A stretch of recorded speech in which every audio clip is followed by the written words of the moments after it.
అంతరిక్షంలో ఒక వింత జీవి ఉండేది. అది పైకి చూడటానికి ఎంతో మెత్తగా ఒక బొమ్మలా కనిపించినప్పటికీ దాని లోపల అసాధారణమైన శక్తులు దాగి ఉన్నాయి. ఒకానొక సమయంలో అది అదుపు తప్పినప్పుడు గెలాక్సీలోని అనేక శక్తివంతమైన యుద్ధనౌకలు దానిని అడ్డుకోవడానికి ప్రయత్నించాయి. ఆయుధాల నుండి వెలువడిన ప్రకాశవంతమైన శక్తి కిరణాల మధ్య ఆ జీవి ఒక భారీ నౌకను చాలా తేలికపాటి వస్తువులాగా వంచేసింది.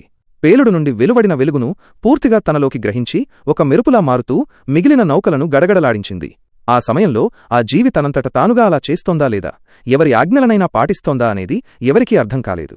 కాని వాస్తవానికి కొందరు దుర్మార్గులు ఒక రహస్య సాంకేతికత ద్వారా దాని శరీరాన్ని నియంత్రిస్తున్నారు. అదే సమయంలో భూమిపై ఉన్న ఒక యోధుడిని అకస్మాత్తుగా ఒక శక్తి గోళం వచ్చి తాకింది. ఆ దెబ్బకు అతను కింద పడిపోవడానికి బదులుగా ఆ శక్తి అతని శరీరంలోకి ప్రవేశించి అతన్ని ఎంతో బలంగా తేలికగా మార్చేసింది. ఆ యోధుడు తిరిగి తన కవచాన్ని ధరించినప్పుడు తనలోని శక్తిని బయటకు పంపడమే కాకుండా క్షణాల్లో తిరిగి వెనక్కి తీసుకోగలనని గ్రహించాడు. కొంత సమయం తర్వాత అతనికి ఆ అంతరిక్ష జీవి మనస్సుతో అనుసంధానమయ్యే ఒక వింత శక్తి లభించింది. అతను నేరుగా ఆ జీవి యొక్క ఆధ్యాత్మిక ప్రపంచంలోకి ప్రవేశించి మొదటిసారి దానిని కలుసుకున్నాడు. మొదట్లో ఆ జీవి అతన్ని ఒక శత్రువులా భావించింది. కాని అతని శరీరంలో తనలాంటి జన్యువులనే గుర్తించిన మరుక్షణమే అది ఒక చిన్న క్యూట్ రూపంలోకి మారిపోయింది.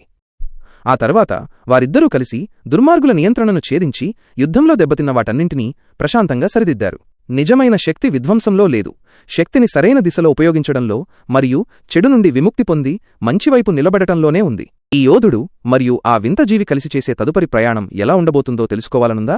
అయితే వెంటనే మా ఛానల్కు సబ్స్క్రైబ్ అవ్వండి.